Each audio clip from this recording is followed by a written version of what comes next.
Hello ನಮಸ್ಕಾರ ವೀಕ್ಷಕರೇ. ಯಾವುದೇ ಆಧುನಿಕ ಯಂತ್ರಗಳಿಲ್ಲದೆ 57 ಅಡಿಯ ಏಕಶಿಲಾ ವಿಗ್ರಹ ಹೇಗೆ ಸಾಧ್ಯವಾಯಿತು? ಬನ್ನಿ ನೋಡೋಣ. ಶ್ರವಣಬೆಳಗೊಳದ ಈ ಭವ್ಯವಾದ ಗೊಮ್ಮಟೇಶ್ವರನ ವಿಗ್ರಹದ ಬಗ್ಗೆ ಮಾತಾಡೋಣ.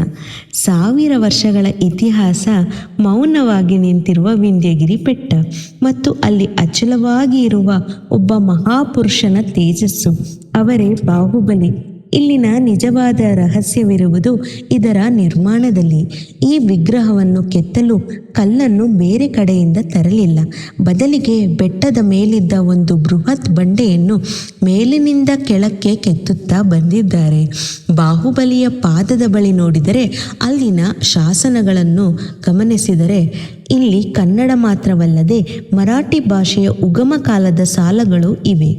ಅಂದರೆ ಆ ಕಾಲದಲ್ಲಿ ನಮ್ಮ ಭಾಷೆ ಮತ್ತು ಸಂಸ್ಕೃತಿ ಎಷ್ಟು ಬೆಳೆದಿತ್ತು ಅಂತ ನೋಡ್ಬೋದು. 1000 ವರ್ಷಗಳಿಂದ ಮಳೆ ಬಿಸಿಲಿಗೆ ಮೈಯೊಡ್ಡಿದ್ದರೂ ಈ ವಿಗ್ರಹದ ಹೊಳಪು ಇಂದಿಗೂ ಮಾಸಿಲ್ಲ. ಗ್ರಾನೈಟ್ ಕಲ್ಲಿನ ಆಯ್ಕೆ ಮತ್ತು ನುಣ್ಣನೆಯ ಪಾಲಿಷ್ ಇಂದಿಗೂ ವಿಜ್ಞಾನಿಗಳಿಗೆ ಬಿಡಿಸಲಾಗದ ರಹಸ್ಯ. ಶ್ರವಣಬೆಳಗೊಳ ಇದು ಕೇವಲ ಪ್ರವಾಸಿ ತಾಣವಲ್ಲ, ನಂಬಿಕೆ ಮತ್ತು ವಿಜ್ಞಾನದ ಸಂಗಮ. ಇಂತಹ ಇತಿಹಾಸದ ಮಾಹಿತಿಗಾಗಿ ನನ್ನನ್ನು ಫಾಲೋ ಮಾಡಿ ಮತ್ತು ವಿಡಿಯೋವನ್ನು ಶೇರ್ ಮಾಡಿ. Thank you.